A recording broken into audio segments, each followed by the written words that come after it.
hours ago. It's good to be on with you guys. I really think you guys put this together. Cool. Thank you. Well, awesome. Thank you guys for joining us, the panelists included, and everybody tuning in live. I appreciate it. If you're watching this or watching this after the fact or listening to the audio, thank you as well. You are in the right place if you're here for the Entertainment Lockdown Music Industry Chat Series. Day 2. We are talking about creating passive music income, aka making money while you sleep, because this lockdown, this quarantine has affected live events. It's affected a lot of artists that I know, their income, because they may not have a lot of this passive music income set up. So I have with me today some amazing individuals. So basically what I'm going to do is I'm just going to introduce all three of you, and then I have a couple questions that I want to throw at each of you, and then we'll kind of just dive into the juicy stuff. Is that cool? Cool. Awesome. All right. First up, I got my guy, Nate Rose, up here at the top, I believe. Independent artist, music marketer. I consider him the king of passive income. He's accumulated 10 million streams independently across all platforms. He's had featured content in ESPN, Adidas, Gary Vee, Vogue, and more. He has used his skills learned from his time as a professional digital marketer to create a full-time passive income from his art. Nate, welcome. Thank you. No problem. I've got also Felicity. She's an artist manager in LA and founder of Aisle 8 Management. Her current roster includes Prince George, Mags, Oscar White, and Cops. Felicity focuses on building an artist brand and creating strategies for multiple streams of revenue. She's landed placements in shows like You on Netflix, Siren, and Teen Mom 2. So she's going to kind of approach the licensing business with us. Welcome, Felicity. Thanks for coming. Thank you. And last but certainly not least, I have Marcus Cobb. He is a technologist. Why did I have problems with that? Product designer, public speaker, and successful entrepreneur. He's also the CEO and co-founder of Jamber, which is a payment workflow platform for the music and entertainment industry. And it's something I've really never seen before in this industry. So it's very innovative, very cool. Welcome, Marcus. Thank you guys very much. Appreciate it. And me, of course, AC Evan. I'm the founder of Artist Collective. I'm the host, and I see Nate laughing at my photo here. I'm very proud of this headshot. It's brand new, you guys. But yeah, I'll be here kind of just managing the panel and answering your questions. I feel like it's very on brand. Yeah, you like it? It's got the little Artist Collective pop socket there. It's like on brand for managers everywhere. It looks like it looks like you just saw my Instagram post, and then you're looking at me like, I can't believe you posted this. I'm saying, I see you. All right. Well, cool. I've got just a couple questions for each of you that I want you to tackle, just to give our listeners just a bird's eye view of what your day-to-day looks like, where you're located, because I know locations, are vastly different right now in terms of this outbreak, and how this pandemic has really affected your industry. So let's start with Marcus.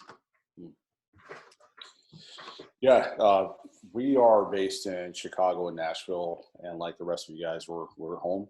In our case, it's been fascinating because we deal really with royalties at the end of the day. That's our focus. We started off trying to figure out how payments works, period. It's taken us a long time to really learn that. I wouldn't say we're experts, but we understand it pretty well, kind of across the board. And we'll talk more about that. But for us, fortunately, we have a pretty remote team. So the hardest thing has just been we're not used to being apart from each other, but we're functioning. But we have seen an uptick in people wanting to know about how to get more of their royalties, just as a matter of survival. And we'll talk about some things we're doing there. The music industry is being impacted. It's kind of fuzzy right now. Obviously, live performance has been wiped out, and I'm sure Felicity can talk to that. Just almost completely gone for at least the next few months, if not longer. But in some places, streaming is going up, in some places, it's going down, and we'll talk more about that too. Gotcha. Yeah. So you said a lot of uptick in terms of they're just asking you, artists are asking you how they can get their royalties quicker, essentially. Yeah, it's something that a lot of artists focus on. They think if they have a distributor that that's all their money, and that's not the case. There's a lot more revenue channels depending on where music's being played, and there are also people who have been kind of sitting on their song registrations for a while. We acquired a company called Tune Registry that lets you register your songs on your own behalf without a publisher. And there are people that kind of been sitting on those registrations for a while, and now they want to get them out. So our team has been working pretty hard to support that end of the business too. There's definitely been an uptick there. People are looking for ways to supplement income with merch and live music being hit pretty hard. For sure. And for those that aren't super familiar with Jamber and your app Splits, could you kind of run through what Splits is? Yeah, Splits is actually a really simple idea. A lot of us in the music industry, when we write songs together, we write with other people, write songs with other people. And it's pretty common for us to say, let's split the publishing or the master and recording side of a song, because maybe we're not exchanging cash up front. We're just doing it as a team. And then as we get paid on through our distributor or whatever it might be, we want to share that money and share that credit. That's typically been done just by paper or Excel spreadsheets in the past called split sheets. But as more and more DIYs are creating just an amazing amount of music, I mean, there's over 44,000 songs like every few days right now being uploaded to Spotify. Those Excel spreadsheets just aren't cutting it. So we built a free app for you guys. It's called Jamber Splits. If you just go to the App Store, it's Jamber Splits, or even it's on Android too. And it's available worldwide. It's in English, Spanish, and French. And it's just to let you kind of keep track of everyone you're writing a song with. All your songs are there, in-app chat even, so you can keep it all in one place. And then the cool part is, and I don't want to be too long for commercial, but one of the really coolest features is that you can register your songs for North America right from the Splits app, which just means that you can send them automatically to ASCAP, EMI, SOCAN, CSAC, and then ones you may not be thinking about, like Sound Exchange and Harry Fox Agency. So as we get more into this, I'll talk about those different aspects, how they're tied to your passive income. But Splits has been a big hit. It's our number one download of that. And we're coming out with the ability to do split payments, which is something we've been working really hard on for the past several months now, but especially now, so that when you get paid from your distributor, you can automatically pay your friends. And because right now that extra $5 or $20 might really make a difference. Absolutely. Cool. Thanks for catching us up to speed. Felicity, how about you? Sorry, I was on mute. So I'm in Los Angeles. My day-to-day has definitely changed over this whole time period. We definitely did have to cancel a lot of shows. We've had like a couple people had some shows. Luckily, one of the groups that I manage, Cops, they just finished their winter tour that was over on the East Coast. But now, we were looking at doing a different one on the West Coast. Had to cancel that. So everything's kind of changed and shifted to like, how do we keep people's attention? Not only that, but every single artist on my roster is in a period where they're going to be releasing an album in the next couple of months. So it was like, do we continue moving forward with that? What is this going to look like? So everything has kind of changed. Now my day-to-day has shifted from like, where are we going to book these shows? How are we going to route this tour to, what can we do to interact and jump onto these lives? So, I've talked with another manager friend who his artist was doing this Coachella thing. So one of my artists jumped on that over the weekend. We're looking at like, okay, so we've got an album coming out, like let's do some sort of like release listening party. So it's kind of changed into like researching apps and like what can we do in order to do that. So and as far as like how the pandemic's like impacted my work in the music industry, I guess it's just kind of shifted. Like I just said, I'm kind of like repeating myself here because I'm not quite sure exactly how to explain it. It's getting a little like it's like super complex. But one of the things that we are focusing on mainly now is how to generate income while they are just sitting there doing nothing. So one of the things that we're focusing on is sync. Massively focusing on sync, to having them write as much as they possibly can.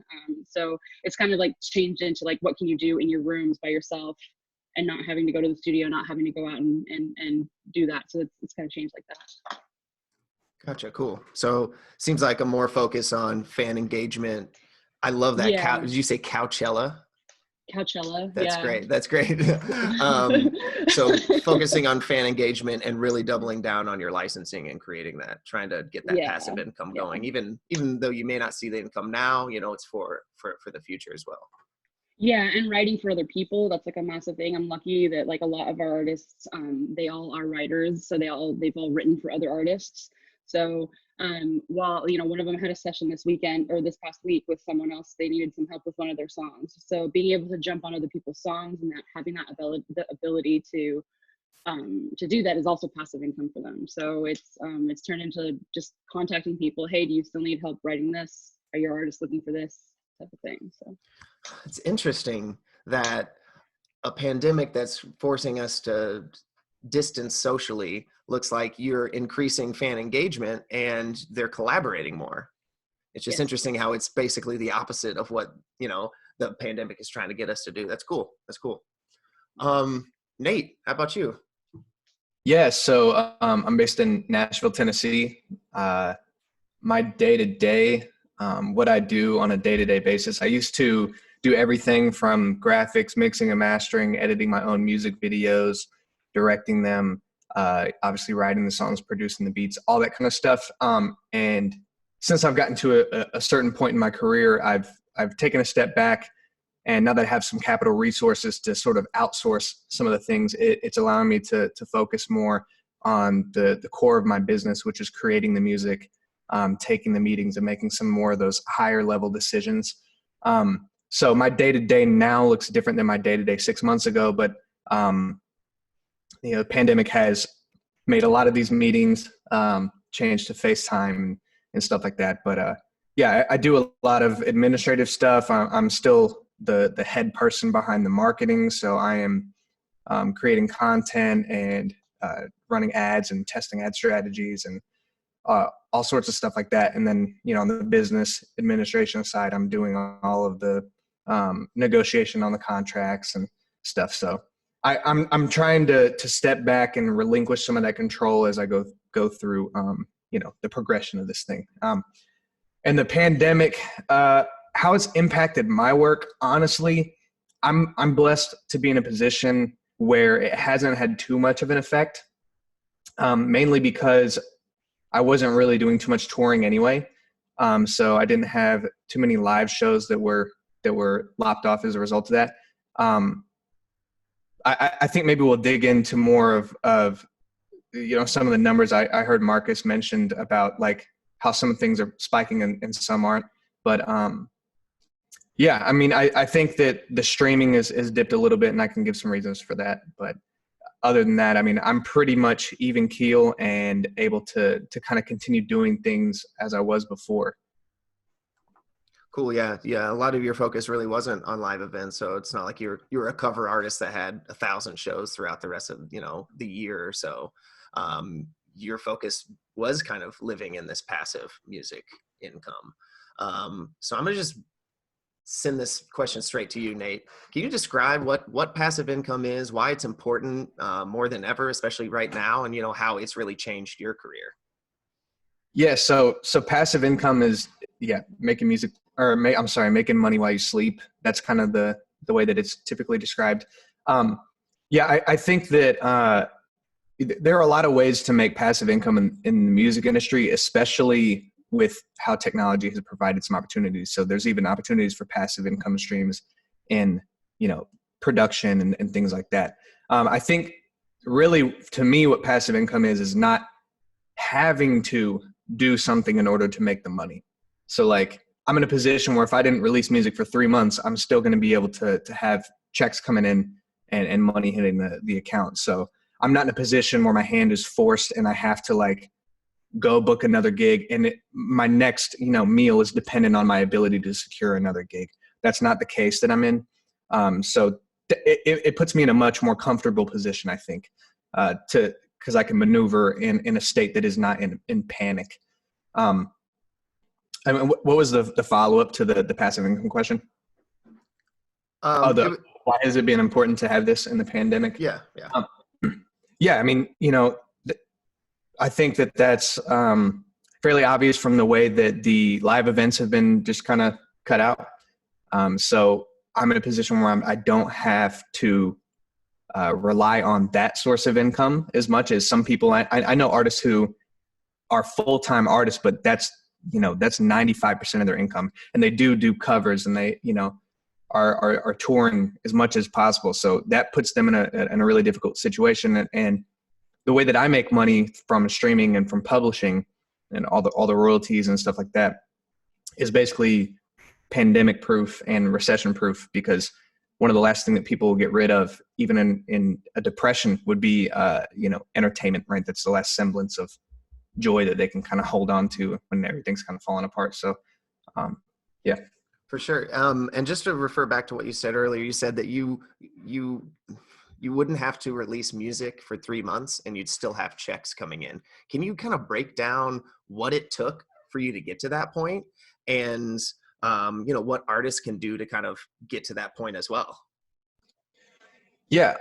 Well, I'm no stranger to spending money. So I come from the corporate marketing world. I went to college for music business and then took a few corporate marketing gigs, honed my skills there. And the entire time I've been running ads on Facebook and Instagram and trying new tactics, right? Some playlisting stuff, some influencer marketing here, this and that. And to me, I'm always trying to find the best opportunity and best way to spend my money.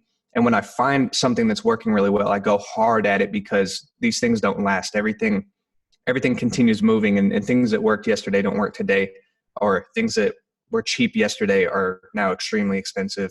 And so basically, and here's a quick anecdote. In 2018 was the first year that I made enough income that I could survive from music.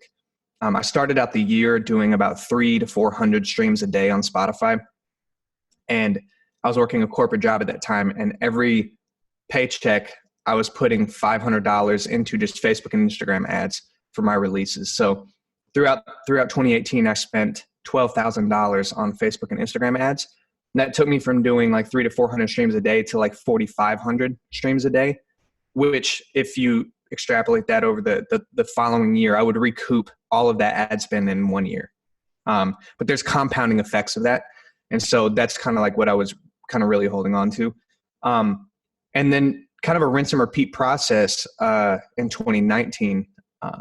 Obviously there's attention to the content strategy and stuff like that. But what happens is, as you get that scale, the word of mouth just gets bigger. You start to get an exponential growth situation going on, because you've been exposed to more people, and the spider web just continues to spread off in more directions. So that was basically how I built it. And for artists who are listening to this on how you can build a passive income, you really need to understand the business and the side of, how to work Spotify's algorithms, the things you can do on, like, say, the pre-save side of things, to generate some compounding stuff. So, like, for example, with Spotify, there's a playlist called Release Radar, and it's made for, if you follow somebody on Spotify, then anytime they have a new release on Friday, it'll get updated in that Release Radar playlist. So you actually don't have to pay attention to their Instagrams or like all these 200 different artists you listen to. You can just know when they have a release, and you can go straight to it. And there's a way to guarantee that your playlist will get in, or I'm sorry, your song will get into everyone's Release Radar playlist if you submit it early enough and you do a few different key things. And this is important because you can run a pre-save campaign, garner pre-saves and follows. So say I put out my first song ever and I'm able to get 200 people to pre-save, right? Then I get 200 follows when the song comes out. My second song, then I can submit it early, and then now my second song has a guaranteed 200 person playlist placement essentially through Release Radar. So if I can get another 150 new people to pre-save or follow me, then the next time I have a release, it's 350, and so on and so forth. And it just kind of compounds from there. It's like a step ladder. So you basically start baking in a guaranteed amount of streams each release. And so, yeah, I mean, we could talk all day about, I guess about marketing in general and like how to create that. But that's just some quick ways that an artist starting out can do it. Awesome. So it sounds like spend money to make money.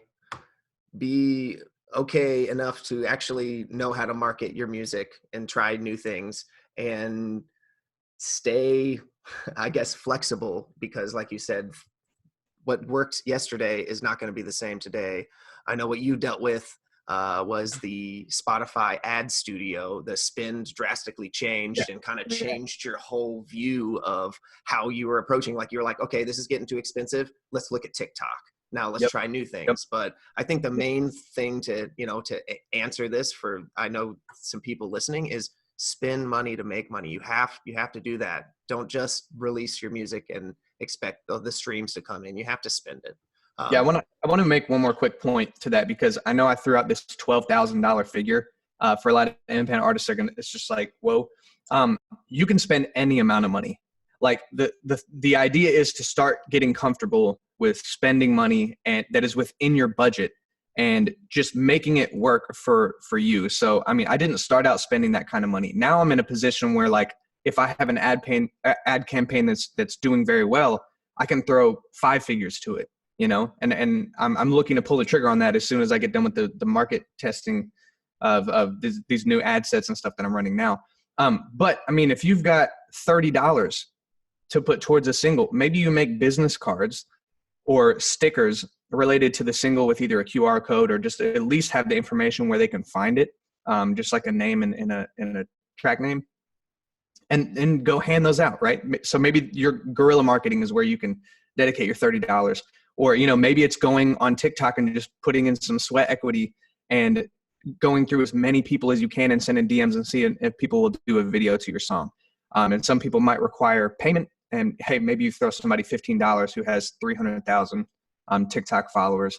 So you don't have to have major budgets. And as you increase your fan base, you're going to make more money, which is going to enable you to spend more. And then it's just kind of a rinse and repeat process all the way up until you're comfortable spending.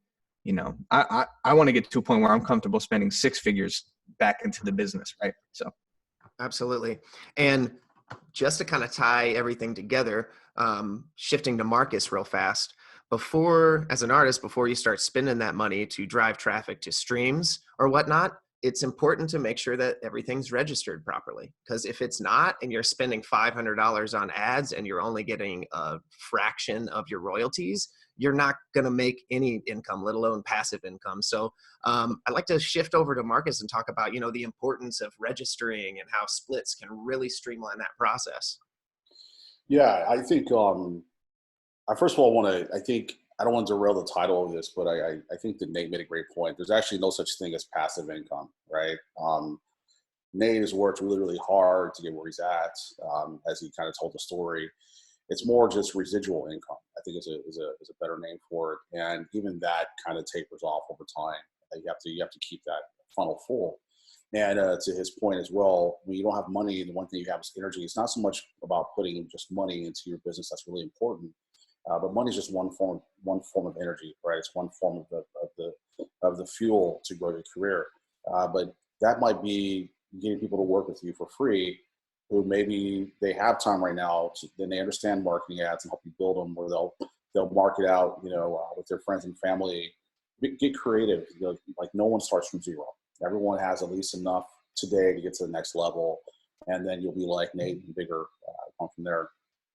But part of that energy is you have to be disciplined about it. It's you have to tell the world about the music you've created, and whether you're using Splits app or using 2 Registry or just going for free to your PRO. The Splits app is free, but just whatever resource you use, it's super important that you tell the world the music you created. In some cases, you won't get that money at all, ever, if you don't tell them long enough. We get reports from YouTube every year about all the songs that have not been paid out money because people didn't register their music. There are billions and billions of dollars out there. Now, that might not be billions for you individually, but sometimes even $30, $1,000, $15,000 helps out. If your music is being streamed, that's just one part of your royalties on the master side. if those streams are being played in a public place, then you need to make sure you're registered as well with your PRO. If that stuff is going on radio, digital radio, which is Pandora, Sirius XM, even Comcast, now you need to make sure that you're registered with Sound Exchange. And the list goes on. There's HFA, there's Audium, there's a bunch of them. And that's one of the reasons why the original creators of Tune Registry built this platform, to help you register your music. And then we're working on a plan right now with Tune Registry where we're going to dramatically reduce the cost of it's only $15 now, but we're going to try to make it much more approachable for people right now that desperately need that income but just don't want to commit to a monthly fee. So we'll announce some things there later this week. But it's the last thing I'll say is, you have to actually look at your royalty statements, and there's a bit of a lag sometimes. You want to make sure that you just get your stuff registered as soon as possible, and never ever quibble over points and percentages. It's better to just agree to a certain point. If you don't like that person, just don't write with them again. Because if you guys register your music separately, let's say you're at ASCAP and I'm at BMI, and we agree on 50-50, but when I submit the file, I say it's 60-40 because my mom said I'm a better writer than you are, right? Or vice versa. And then when we both register, our numbers don't add up. You say 50-50 because you kept your word. I changed it to 60-40, and now there's a conflict. And whenever there's a conflict at these societies, especially, nobody gets paid until that conflict is resolved. And sometimes you don't even know right away there's a conflict. So it's very, very important not only to register your music, but to make sure everyone's always on the same page and that it equals 100 across the board. And the split tab will help you do that, and that's why it's free. But definitely, if you're serious about your music, you got to register it. Cool. From anybody else on any experience you've had, maybe horror stories about registering or not registering correctly and not getting your full royalties you want to share? Millions of stories. Like nobody registers their stuff right these days. I think you have to have managers like Felicity, who was like chasing down her team members and writers and getting all their splits. I'm sure. Maybe Felicity, maybe your writers are doing it perfectly themselves, but generally the managers are helping out a lot because it's really important. Every single artist that I've had that I've had on my roster, at least now, definitely came to me, and they're very successful in what they've done, but they definitely weren't all registered properly. They were with a label that mishandled, said they were going to handle all the administrative side of things, and they just didn't. Or they came from management that just didn't handle it properly. So even if you have representation, like I always say, like I have a file and a folder on my Google Drive that they have access to at all times, to try to instill, as an artist and as an independent artist, you have to take responsibility for your music. So even if you do have a manager and stuff like that, you want to make sure that things are getting done. Don't just chuck it off and be okay, if this is, this is gonna check, like you said, check your statements, check your stuff, know what's happening. And yeah, I do chase people down. And I do make sure that the registrations are done, and I'm handling that right now, because if you're not registered with Sound Exchange, there's a lot of money in Sound Exchange that I don't think people understand is even there. I've had people sign up where they'd be like, oh my God, I can't believe I didn't do this. And they'd get maybe they get $600. I've had people get over thousands of dollars of money that's just sitting there, that they didn't even know they had. So it's important to just register, and it's free. It's free, guys. It's your money. So easy. It's your money, and it's free to sign up. You have to pay nothing to sign up. It's not hard. So now, for people that you were making a point, people that, in your case with your artists, I guess you're making me think about even John Mayer, right? So when John Mayer does features, he a lot of times will work out splits behind the scenes. So one of the ways he extended his income is that he was doing, if he found an artist he liked, he would go play on that artist's album and say, let the managers work out splits behind the scenes. And then the managers would kind of negotiate on the splits and then register the song for them as well. But again, in his case, as a featured artist on that, he was getting lots and lots of income. Well, I won't speak for him, but he was getting income on the Sound Exchange side, specifically because of that. And it was free. And he wouldn't do that. A a lot of artists don't do that at all. They have no idea SoundExchange even exists, and that's one of the things we got to fix. Yep, that's definitely one of the things that we're doing. I mean, I'm working with, especially with Prince George, lots of people that want to work with them. So every time that someone does want to work with them, I'm like, okay, like let's get you on, let's try to get them on as a featured artist. So those are things that we're thinking of, and this like residual income that's just easily generated from doing one thing, So yeah, Sound Exchange is definitely important. Very, very important. Cool. Yeah, I think that brings up a good point about collaborations, and I know Nate can speak to that as well, and you Felicity too, with Prince George, as you were saying.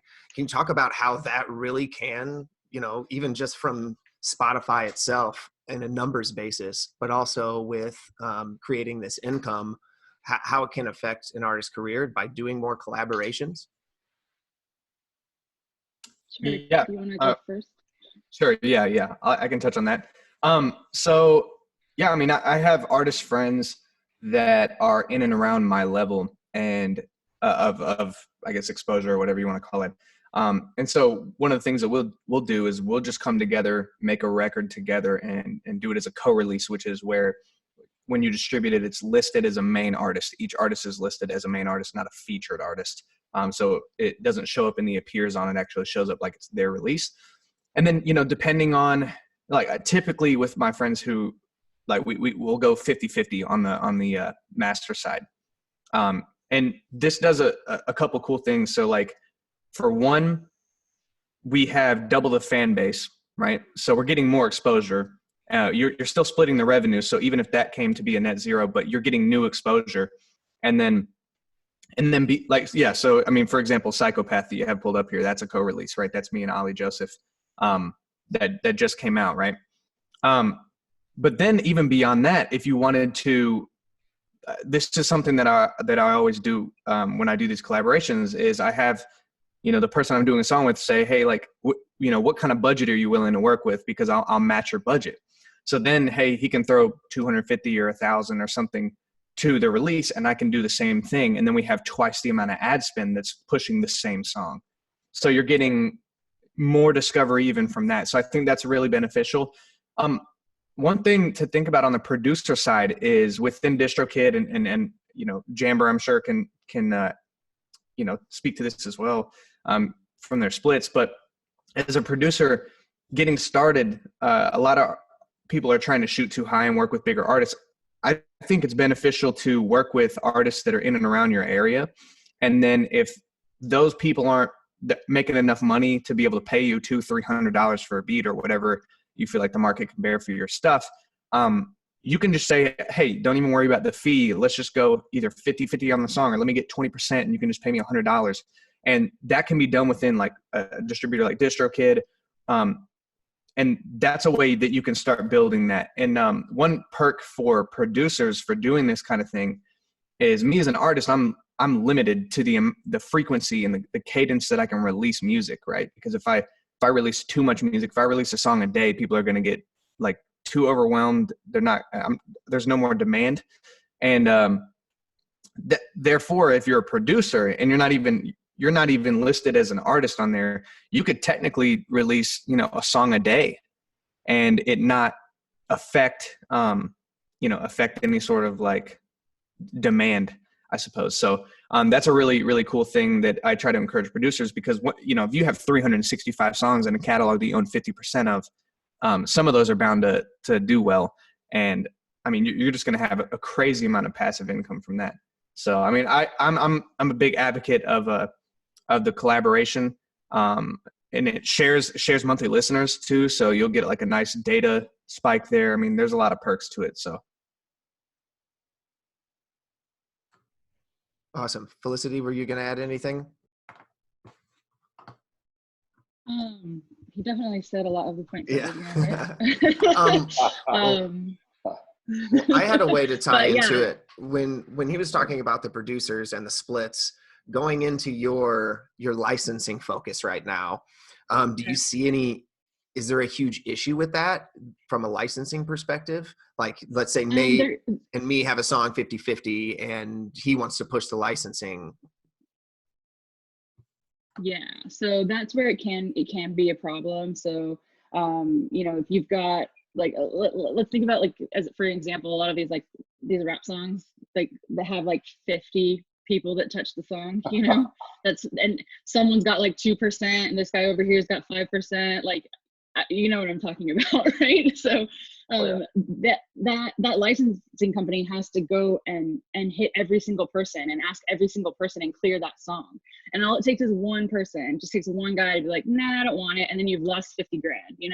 So uh, it's really important to hold on to administrative rights. So for example, I've got one group who another producer helped produce this whole record that they're going to be coming out with. And one of the things I said in there is that the artist, even though the producer collabed on it, and the producer may own like, X% of the masters or whatever, but in our contract and what they agree to is that we have the right to exploit the music 100%. We keep all the administrative rights on that end. And that helps us be able to say, okay, we're going to exploit this. You can't kind of a thing, in order to combat that. And it's not really something that's done a lot. Like I had to ask around to make sure that was something that was like okay to do. But I mean, legal said it, we could kind of do whatever we wanted. So as long as they agree to it. So that's kind of how we're getting around that. But it is definitely something to think of if you're a producer and you're like, or you're an artist and you're using another producer or anything like that. Whenever anybody owns any part of your song, you need to make sure that that's real clear if you want to do any sort of licensing at all. Especially because music supervisors, they want to know it's a one-stop shop. They want to know like the one-stop clearance. They don't want to have to go through 3 or 4 hoops. They want to just come to one person. So it's really important to make sure that's. And that could just be a simple agreement that that could be signed by both parties. It doesn't have to be anything too crazy. When in doubt, get a music lawyer involved, but it doesn't have to be anything too crazy, right? Yeah. No, like I said, like we have that clause in the agreement for the split sheets agreement and all that. It literally says, they own the right to exploit the music. They sign away their rights to be able to do that. Doesn't mean that they can't go out if they're like, hey, like my buddy is a music supervisor and they want to do this. Can we do this? Fine, like we'll go and do it. But they can't say no if we want to say yes. Basically, it's how it works. So. Marcus, do you know if there's anything like that built in? Because I know you have in splits, you have the like sign for each party. Is there any kind of like extra addition to a cue sheet or a split sheet rather, and like have that exploitation clause? Yeah, the hard thing about splits, the next short answer is the next versions, they're going to have not only that, but built-in contracts, everything for work for hire agreements because sometimes you're not giving splits away. Like you just want to know that person maybe laid a track for you, played guitar for you, and you paid them through the app. And also the ability to add clauses, we're having some built-in contracts for now to start with. But something just as important, the concept of sub-splits, which is really how the industry works. We just made up that name because no one knows what it's called, but sub-splits are, maybe that person's not an actual writer of the song. They're not a copyright holder of the song, but you're still paying them out 5% because they did your cover art on your album. And so you don't want to register their name as an owner of the song, but you want to be able to pay them 5% of your portion over time, and maybe only up to a certain amount as well. So we're going to give collaborators a lot more control over the difference between the ownership of their song and also sharing out split payments. And very quietly on this group, one of the things we've been doing for some time, we're excited about, is we've been working with other distributors to bring kind of the features that Stim had and DistroKid had to more and more artists. But what's different is that we're not a distributor. We just move money and we handle song ownership. So we're rolling out a white label platform called SplitPay that for the distributors that work with it, it makes it really easy to add splits to your catalog and then just pay your friends out directly there. And then we handle all the payments, we'll handle all the tax stuff, everything for you guys. But the moment they get paid, you get paid that same week. So we're rolling that out by the tens of thousands and hundreds of thousands here this year, and hopefully that'll have a huge impact. But yeah, the biggest, to tie it off, the hardest part with splits is that when we built it the way the music industry said it needed to work. always equal 100, IPIs, PROs, things that people didn't even know what they meant. But in reality, that's not how we write music. We create music over time. The splits might change. Doesn't mean you necessarily own my song.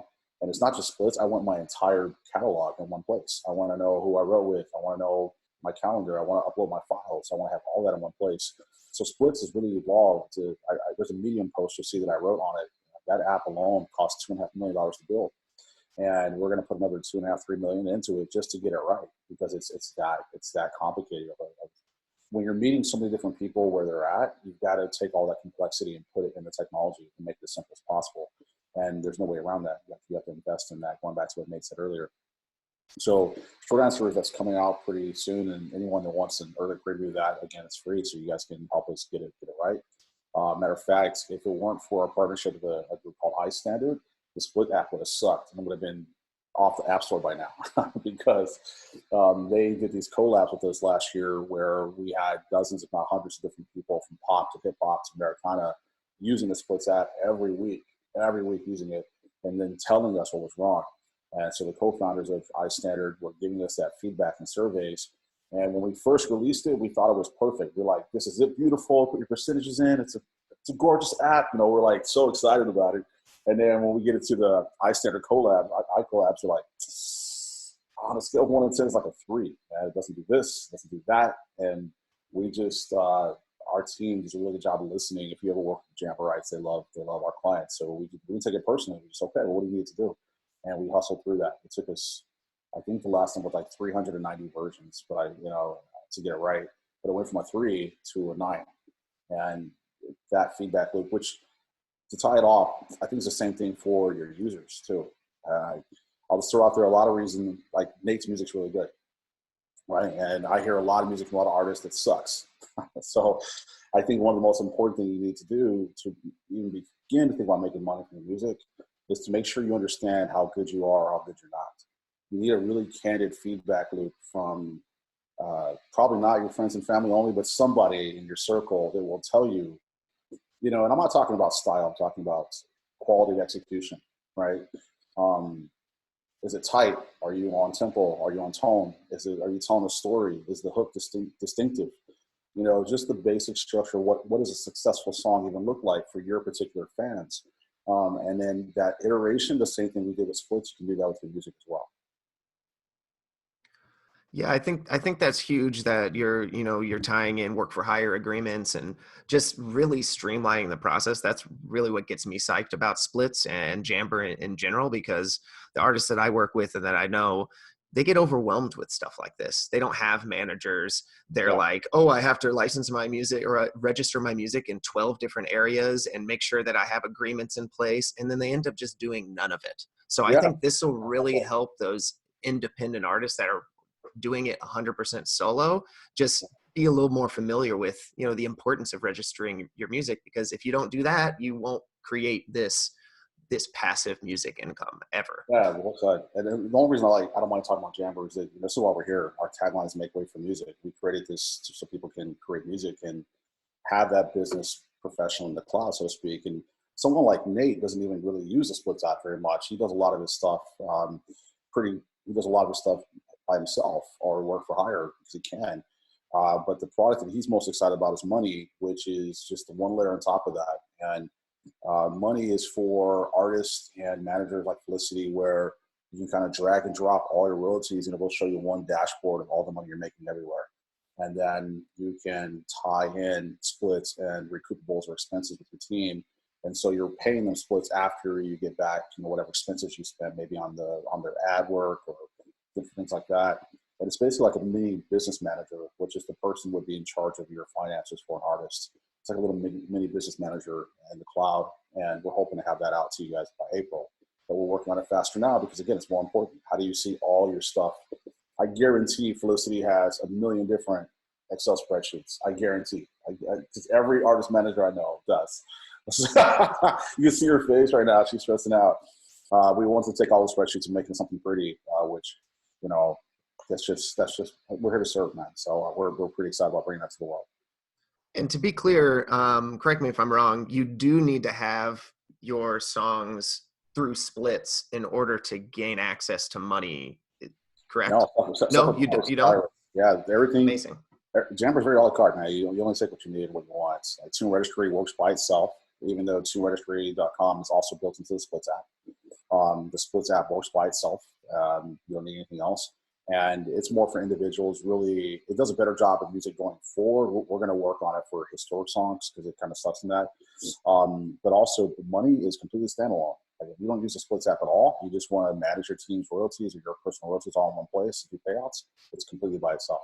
So they're like Legos. You can put them all together if you want to, and then they all synchronize. If I have splits, it'll synchronize to my money platform. But if not, you just need the royalty view because it will show you. We'll talk about doing a demo some of the time, Evan, but for people that want to see it, but it's a pretty powerful platform. Yeah, I've got the demo from your team. The two Rachels, I think, did a demo a couple months back, and I have that for my community. I'll probably send that back out. I'll send that to everybody who's live here too, so they can get a more in-depth look of what splits can do. Yeah, if you guys want our perspective, we'll put it out there. And again, whatever feedback you guys give us, we'll use. Awesome, appreciate it. Speaking of synchronizing, see what I did there?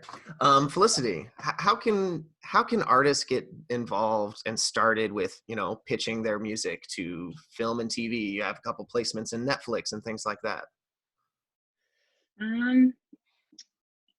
Okay, I think it's really important to understand the tone that people might be looking for.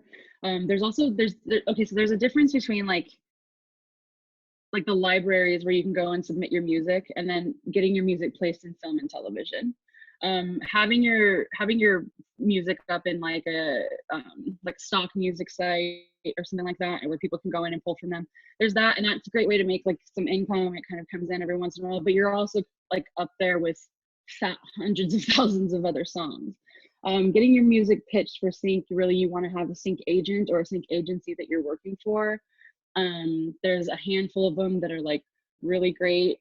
My artists have been with a couple different ones. They've all like been placed through those agencies. But there's a couple things that you want to know when you're like submitting to them. You want to have your music. If it's not a clean version, it needs to be also a clean version. There also needs to be an instrumental, so with no vocals at all. And then lyrics have to be there as well. And putting that all into a nice, neat little package, letting them know this is a one-stop shop clearance, and then submitting the music, and then just kind of like following up with them. Most of them have like a contact @ email address. It doesn't bounce back. You can email them directly and just say, hey, I just submitted my music. I'd love to get your feedback. Anything along those lines.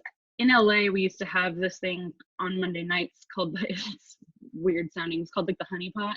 There was a place where like it was that I say used to because like nobody goes out anymore. But that was a place where a lot of sync agents would go from LA. So that was like a place that you could go. So like if you're in LA and like this whole thing goes over anytime soon, you could always go there to like meet some people. But really it's getting in contact with those agents and then letting them know, hey, I've submitted my music, here's what it, let me know what you think. Once you have contact with one of those agencies and you're like in the bag, what's important to do is look at the music that the films that they're placing in. You can go into a website called TuneFind, and you can look up any scene from any show or any movie. You can look up any song, any artist, and it'll pull up and say exactly the scene where they used that music and how they used it.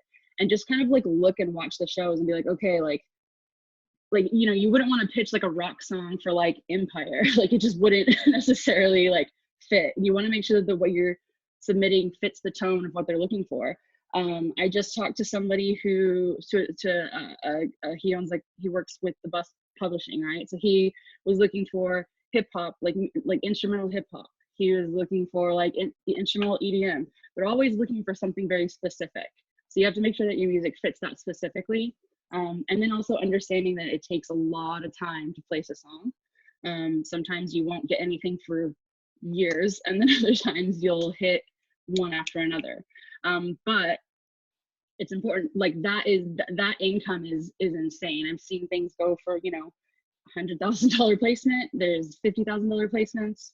So that there's a lot of money in that, that you could like live off of for a year. So if you have the ability to write music, like just on your own, in your bedroom, on the fly, I would say sync is definitely something that you should get into. Absolutely. Nate, I know you have a couple placements as well. Is there anything to throw in, like what's helped you get those placements, things like that? Yes. So I have a micro licensing situation going on with a company called Artlist. But I actually just signed a deal with a sync partnership as well as a publishing administration deal. So I have a couple different plays that are going to be rolling out this year. One thing I'll speak to on the micro licensing side of things, which basically what that is a site where users will pay a flat fee, like $200 a year, for example, for Artlist. And then they're video creators, and they can use any of the music in there for free on their videos without worrying about it getting monetized. I get paid basically per download on that. I'm one of the highest downloaded artists on Artlist right now. Initially getting into that, when I was first presented with the opportunity, my headspace was, I'm not making any money really off of publishing now. I'm not getting any placements. So, I had some friends who were doing it. They were making, $3,000, $5,000, $6,000 a year off of the downloads and stuff. So I'm like, okay, that's some extra income. I'm not doing anything in that space now. So I signed up just with the idea I'd get some extra placements and make a little bit of extra money. But what I actually saw is I didn't understand the level at which, the people were at that were using this content. So my first placement was on a big YouTuber's channel. It's called the Ace Family, and they have like 10 million subscribers. And as soon as I got that first placement, all of a sudden my Shazam spiked, and my song saw like a 4,000% increase.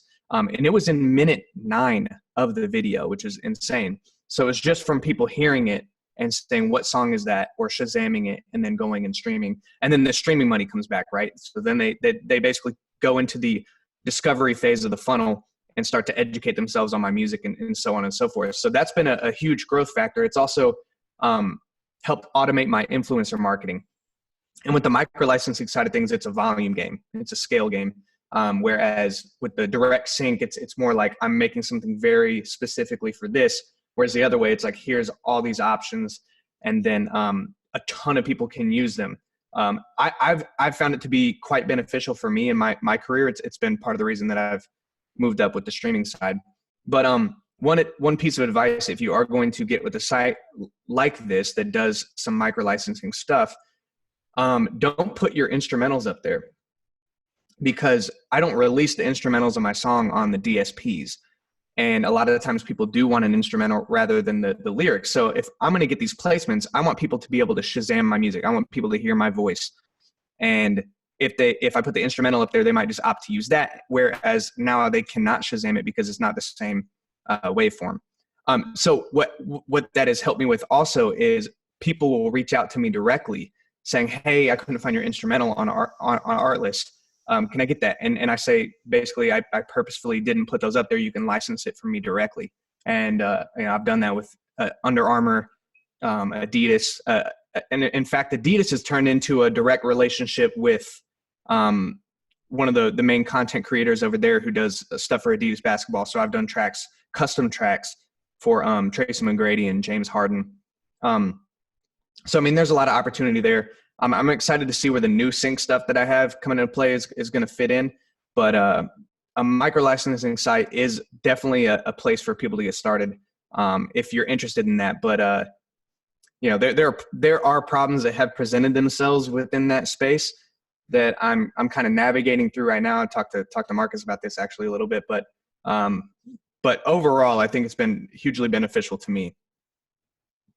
Awesome. I know, because a lot of your songs that you have collaborations on, like tying back to what we were talking about before, do you upload like all those songs you have with Ollie onto Artlist? Is there an issue? Do you have like a form saying that you can exploit, like what Felicity was saying? Yeah, I actually, I make sure that if I'm doing a collaboration, I speak to that person directly and I say, hey, here's the opportunity. Because I am getting paid from this particular song, and it's too much work for me to go through and start splitting it. So essentially what I tell my collaborators when I have a song with them is, look, I can put this on here or I can not. And we can not, and we can just promote the song and don't even worry about it. If I put it on there, I will be making some money off of this that you won't see. But it will mean more placements, which will mean more streams, and we're splitting the streams 50-50. And you'll have, more credibility from the places that it's been, so on and so forth. So to me, it's a win-win. They just have to be okay with being like, yeah, I'm just going to let Nate have, the revenue from that thing specifically. But yeah, I mean, I'll typically just, we'll talk about it and make sure that it's kind of written down somewhere.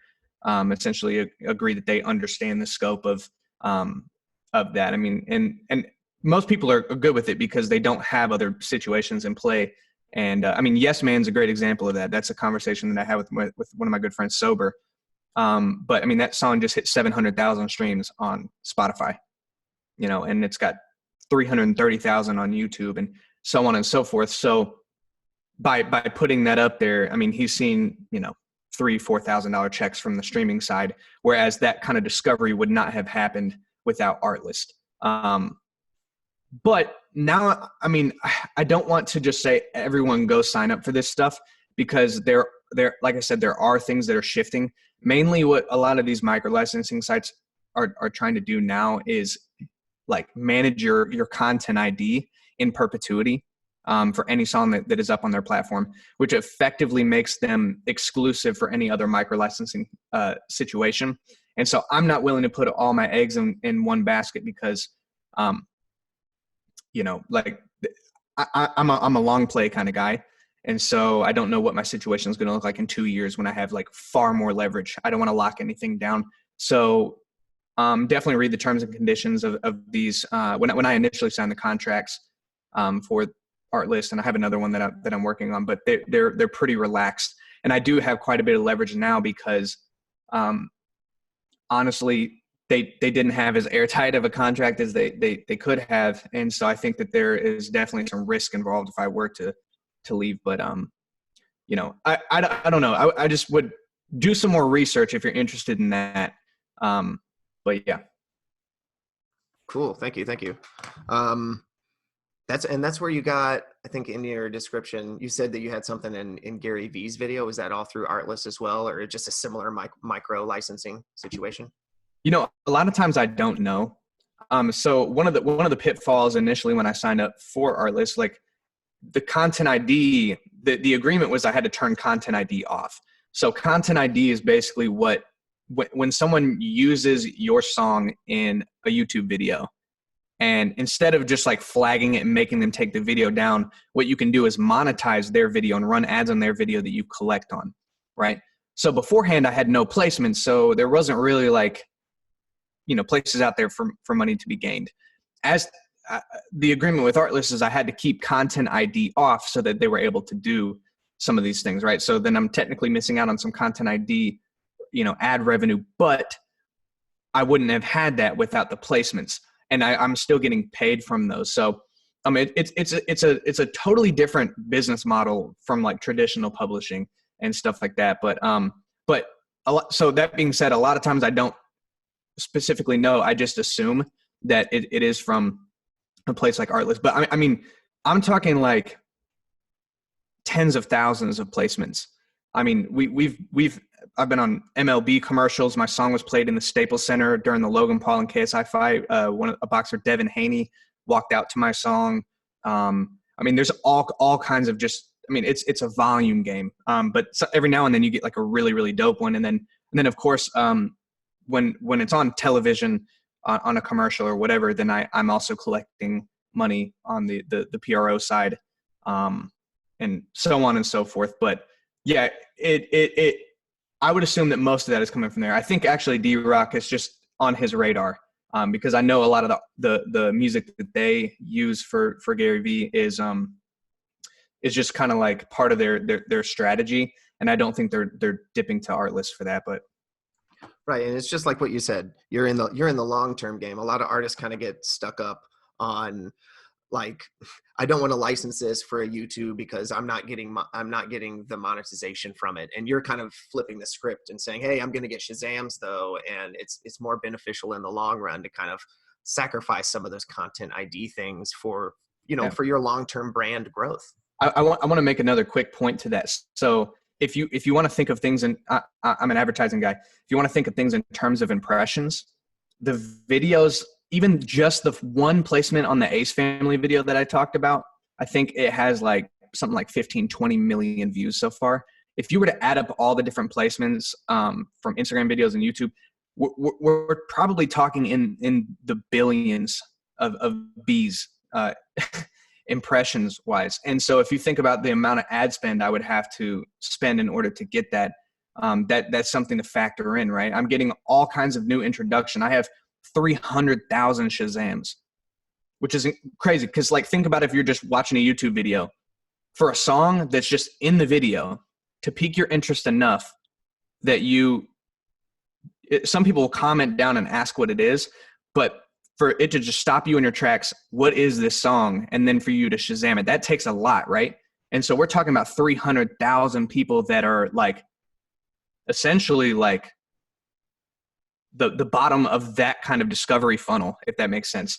So these are really important people. That's 300,000 people that I just got introduced, and it's a warmer audience because now I have some level of credibility with the person they're following to say, okay, like, because they don't know the business, they don't know, like, they're just getting it from this site. To them, it looks like, hey, Nate Rose must be friends with the Ace Family because they're using his music in their videos, and therefore he must be dope. And I'm gonna go, I'm already warmed up to following them. It's like, so anyway, a lot of perks there. There are downsides, but it's constantly evolving, and you just have to continue navigating that space and figuring out what's going to be best for you long term.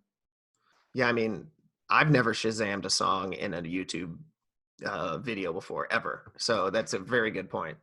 Cool, man. Thanks for sharing all that. All right, guys, I got a couple questions in here. Looks like everybody's still hanging with us live. I appreciate it. Pop in your questions. I'm going to just kind of repeat them and leave them to the floor to kind of answer. This one is directed at Jamber. Leonard says, how long is unclaimed money available? If there are tracks I've worked on for 3 to 4 years ago that have been in TV, movies, is joining Jamber a way to find that? Short answer is no. We're not a way to find that. Let me answer the question. We're a way to collect that to a certain extent. Let me answer the question. How long your royalties are available depends on where they're played. For example, if you're like a U.S. based artist, but you have a hit that just takes off in London, the UK, whatever it might be, you have anywhere between, they say, kind of 6 months and 18 months to 2 years to collect that money before it goes into a black box. And essentially what a black box is, it's where all the unclaimed money goes. People say it's between $1.5 billion and $1 trillion, but it's probably somewhere around $2.5 billion every year and growing. And so every time you don't register your music, because if you think about it, when you upload a song to a distributor, all you really need from most distributors is the artist name and the name of the song, the years, the label, stuff like that. You don't really have to supply writer information, the songwriters, the publishers, for most distributors. So a lot of this music that's up there is not properly tied, especially on the composition side, the lyrics and stuff like that. But there's still probably royalties there. So every time, if you're listening to music just like the way Pandora used to be, where it's just playing in the background,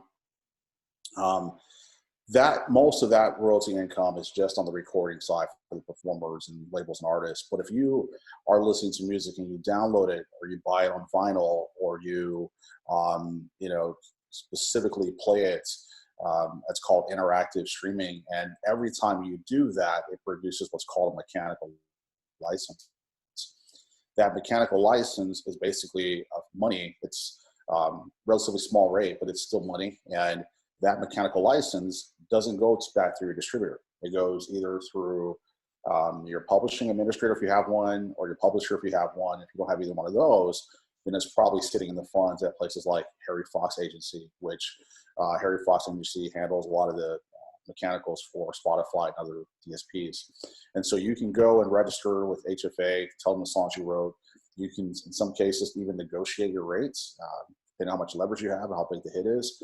But if you don't do that, you don't register, there's a good chance that your mechanicals can go into the black box within about 2 years, depending on. Now, this is something that's also built into the MMA, which is the Music Modernization Act here in the US. There's been some back and forth over what that black box looks like as well. Generally speaking, you want to register your song within a week or two of it being public. So yeah, you said about 2 years, and I think the question was 3 to 4. So that might be too late as of right now. Well, it depends. I mean, it's 6 months to 2 years. I'm guessing if it's a hit and there's a lot of money, they probably claim it in 6 months. Get the money faster out of the black box. But there's no real law around that per se in other countries in the world. And if you're streaming, you're probably global. You never know where your fans might be, or they might find you, discover you.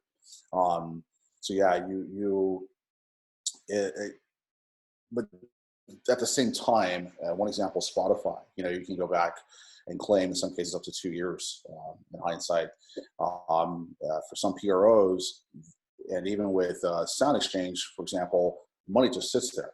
So with Sound Exchange, there's no particular period where it goes into a black box. They do have the ability by law that if they need to meet their expenses, they can dip into that pool to pay for expenses, but they very, very rarely ever do that. So that money's there indefinitely. So Sound Exchange, which 3 or 4 years ago you produced, should still be there. Doesn't hurt to check with HFA. Any other questions you have, just let us know. Oh yeah, that's great. Sounds like Sound Exchange should be one of the main actionable tasks for all of you listening right now. Go and sign up. The registration process, even off of splits, used to be awful. You had to send in like the worst looking spreadsheet. Everybody's nodding their head yes right now. It was so terrible, but I think they've upgraded it somewhat recently in the past few weeks or months. And you can actually go and put it in online. You don't have to download some spreadsheet, but it used to be very bad. So it's easier now. Yeah, for sure. Cool. I've got Carmen here is asking about a specific service, if we've heard of it, called Music Gorilla. It allows artists to make a page for their music and lets you directly send music to shows and movies for $20 a month. Sounds like some kind of music catalog, kind of like Song Trader. Have you guys heard of that? Recommendations? I've heard of it, but I have zero interaction with it. So I don't know. I would say all the same though. I mean, it's all about traffic you drive to your own platform at the end of the day. Yeah, I would say it's worth a shot, but when in doubt, scour the internet for reviews. Make sure that it's not some weird scam thing, but it is something that exists. There's a company called Song Trader that I mentioned that I use. It's a similar thing. It's free to sign up. You can directly send pitches when they're just like, hey, I need a beach sounding song with a tambourine in it. And you just say, hey, I have that, or you immediately make it. But it's not unheard of for them to, charge you some kind of monthly membership. So I would just look for reviews, but try it out for a month. See what happens. I have got, all right, let me read this one. What's the general tone of your licensing publishing contacts about the future of the industry? Are they communicating as consistently at large? We're all gonna die.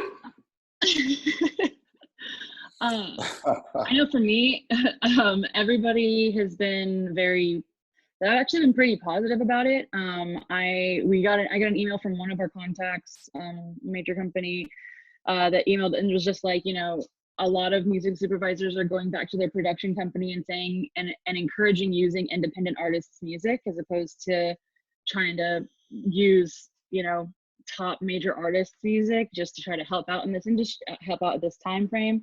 So they're like encouraging, please still continue to send music. And the way I think about it is like, we're all sitting at home doing nothing. Entertainment has to keep going somehow, right? So movies are still in production, commercials are still in production, those types of things are still happening. So as far as like placements go for licensing music, I think that it's still very much a viable source of income at this point in time. Especially when you're thinking of the YouTube creators, like what Nate was bringing up. They're still making content. They're not stopping. They're making quarantine content. So maybe, you know, a song about quarantine would help with something like that. So I definitely, yeah, I agree. Maybe catering your content a little bit to that could assist you with placements. Well, I think the industry as a whole, I think we're all pretty optimistic. We're all equally extremely concerned about those suffering from live music attrition. I think we're all, you know, there's kind of three categories. Those of us that the publishing side probably won't be hit quite as hard. I do think that streaming overall will grow. It'll slow. You know, who knows? Because I do think that some consumers are going to get rid of their some of their paid trials. It pays out a little bit higher than some of the free ad campaigns, but that's okay. We'll sustain that. But really, live music. Everyone I know is trying to give work to people who lost their live music. Whether you just play in a bar every week, or you had to cancel a 50,000 seat show this summer. But generally speaking, the industry itself, everyone I've talked to, from labels and publishers, they're pretty optimistic. Everyone's kind of shelter in place, and I know hundreds of artists right now that are making music like crazy. There's nothing else to do. So I think that'll be a positive thing too, to see all the new music coming out. And it's gonna go hyper local because people are advertising on Instagram. I saw at least 5 of Nate's videos on my Instagram feed.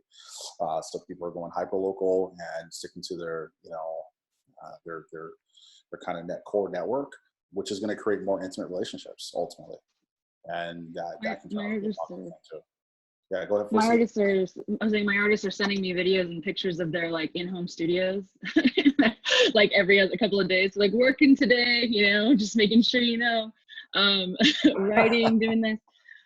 Should we, you know, and they were like, we've got music coming out, what should we be doing? I just saw somebody who did like, their album was dropping and they continued to go with their schedule, and they did like a $5 meeting, like very much like this hangout listening party, you know what I mean? People paid $5 to get into that and do the listening party, and it was like 30 people, and it was packed, you know, and everybody enjoyed it and loved it. It's just about thinking about it in like a abstract way, you know, what we can do but it's a great time for creators. So if you're a content creator or you weren't before, you should be now, because now is the time to use that. So I would say specifically with the pandemic, like this is going to pass eventually. Like music is not going anywhere. If music goes somewhere, then we have way bigger problems than our own music careers, because people are not willing to give up the entertainment. I mean, you know, music speaks to you in a different way. So yeah. But hey, long term, this is something I'm very, very passionate about. It has never been a better time for independent artists, and the trend is just moving towards shifting the power back to the indie artist. Like, you know, even with Jamber's money, right? I'm in a position where I have enough income coming in that I'm kind of searching for some business managers, and you know, they don't just work with anybody. They have to have they typically work on commission basis. So you have to have enough income coming in for them to even be interested in taking you on as a client. That is not accessible. And so with something like money, if there's an infrastructure built that disrupts the business manager dynamic of things, that just gives more opportunity for independent artists. So I'm just very optimistic through and through just on the future of the music industry, because everything is moving towards solutions for independent artists to succeed. And I think that is like the biggest thing to look forward to. I love the optimism. Honestly, that's great. Yeah, I gotta echo that just real quick. I mean, I think what I'm most excited about is that what he said right there. The game is going to change. It's going to be a lot easier to manage and make money in one place for independent artists. There are more and more royalty administration companies coming up to help you get your money from everywhere. There are more tools coming up to help you see where your best fans are, help you do custom merchandise and different things like that, more intimate experiences, everything from Patreon to, I've seen artists perform on Twitch to what's happening with TikTok. It's just a lot easier now to connect with your fans, and that's going to continue to improve. I think it's going to be in the palm of your hand. Your entire music business will be in the palm of your hand here in the coming years. They'll probably come from Jamber. Let's put that out there. But either way, that's where I see things going. So that's very exciting. Yeah, I just want to throw this out there too on that. A few other things to think about: social media, right? You have direct to fan engagement now in a way that it's a channel that you haven't had before to talk directly to fans. You have access to the same marketing platforms. You don't have an enterprise account, right, that a Universal could use, but you have SMS platforms you could sign up and pay, $20, $30 a month for. You have email marketing. If you think about distribution, that's one of the biggest shifts. Back when CD sales are the main way that people consume music, you couldn't just get your CD into Walmart. You had to have major label distribution to get into Walmart. And that's where your average person would just kind of pop up in there. But now I'm on Spotify, Drake's on Spotify, and it costs me $20 a year through DistroKid or whatever the case is. So that's been, like we're on the same playing field there. And Universal is using Facebook and Instagram's advertising platform. I have the same exact access that they do, except for, say, a Facebook rep.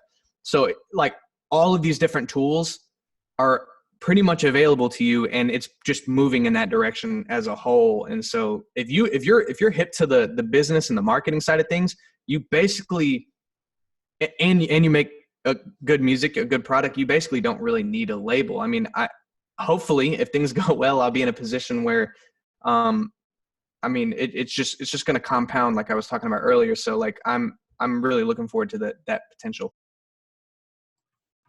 Yeah, and like you said, I like that point about maybe not needing to have that business manager for the Money app and a lot of other applications that you can use that are out there. I mean, I even see potentially, don't hate me, Felicity, but the artist manager could be in jeopardy. You've got Airtable and Google Sheets. All it really takes is that artist that's motivating themselves and organized enough to manage themselves, which Nate, I would say that is like that as well. So there's plenty of other opportunities and applications that can help an independent artist, that you can just be your own team for the most part until you get to that level. I don't think you're going to be able to be your own team.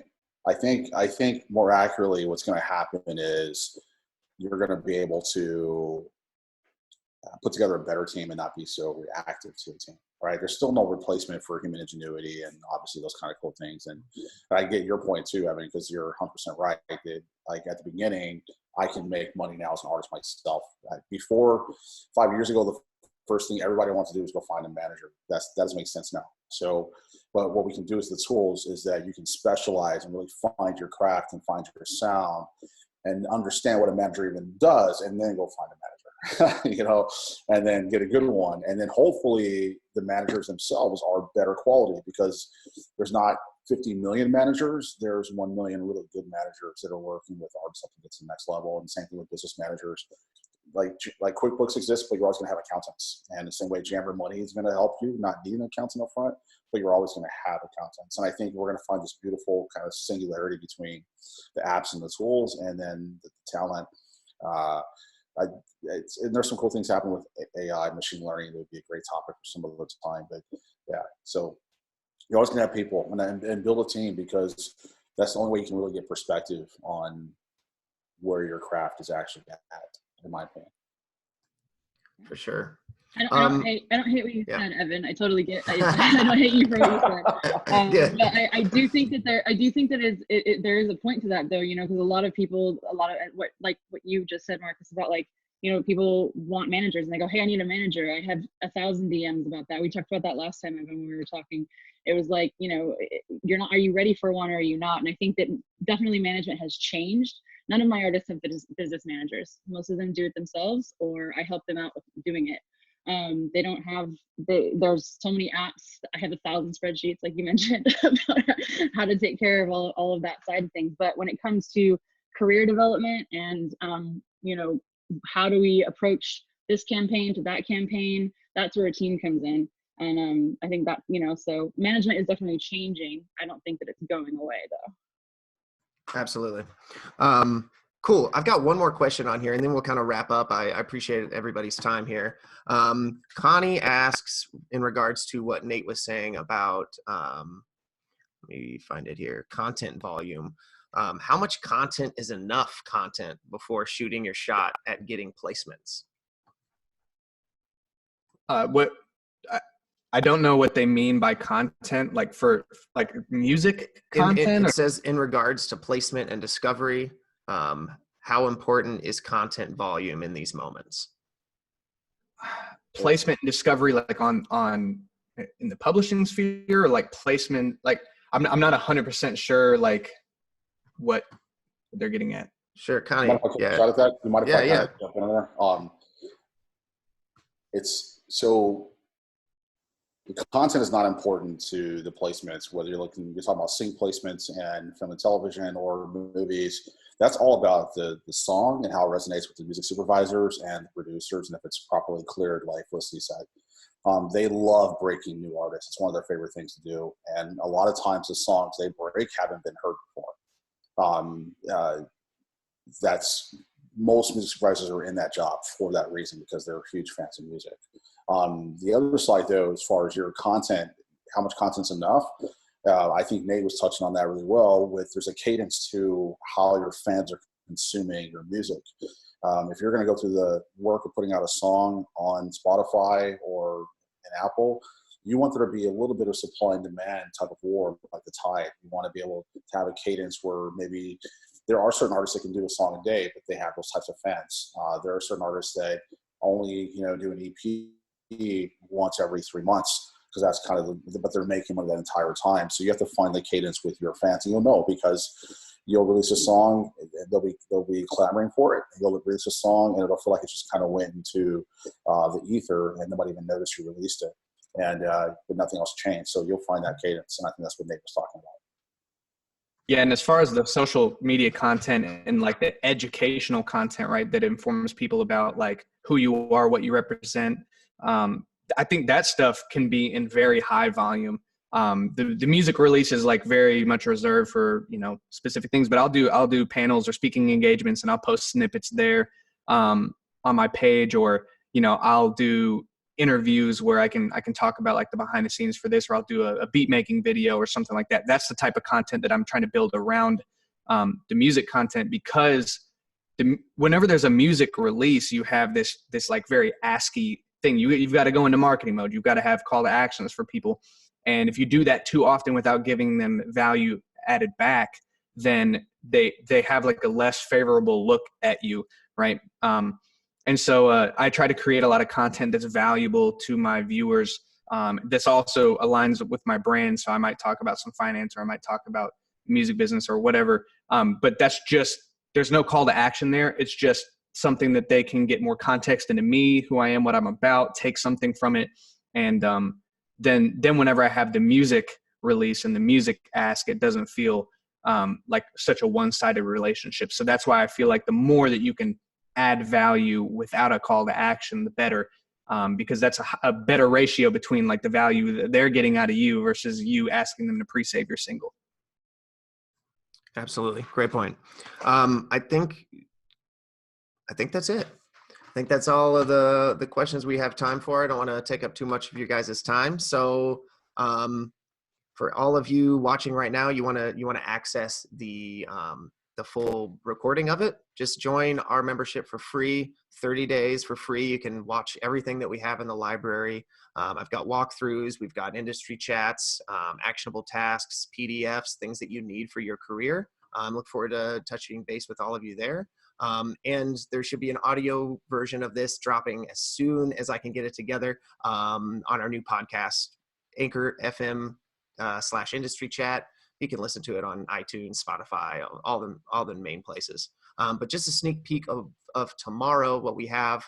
Day 3 is live event lockdown.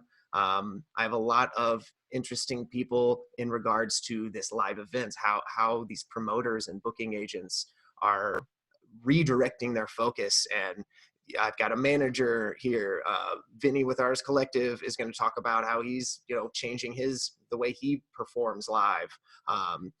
Nina's in New York. She's a promoter out there and works a lot with touring. I mean, tours are completely canceled now. So how is that going to change the way that she approaches things? Leonard, which I believe he's on here right now, is the owner of Indie Band Coach. So he's, coaching a lot of artists on how to redirect their focus. So I look forward to seeing everybody here tomorrow at noon Central Time, same time. But I want to thank all three of you guys for taking the time out to kind of share some gems and chat with me. Any final words, where they can find you, anything like that? No, I mean, first of all, just thanks for doing this, Seven, and touching on these topics that are super important to everybody and your listeners, man. So thanks for having us. No problem. Yeah, likewise. I appreciate it. I'm always excited to come, lend some kind of insight from whatever that's worth to your viewers, and always excited to do stuff like this. So yeah, thanks for putting this together. Yeah, thanks so much. Enjoyed it. No problem. Cool, guys. Well, thanks again. I will talk to you soon. I'll see you tomorrow. Have a good day. All right. See ya.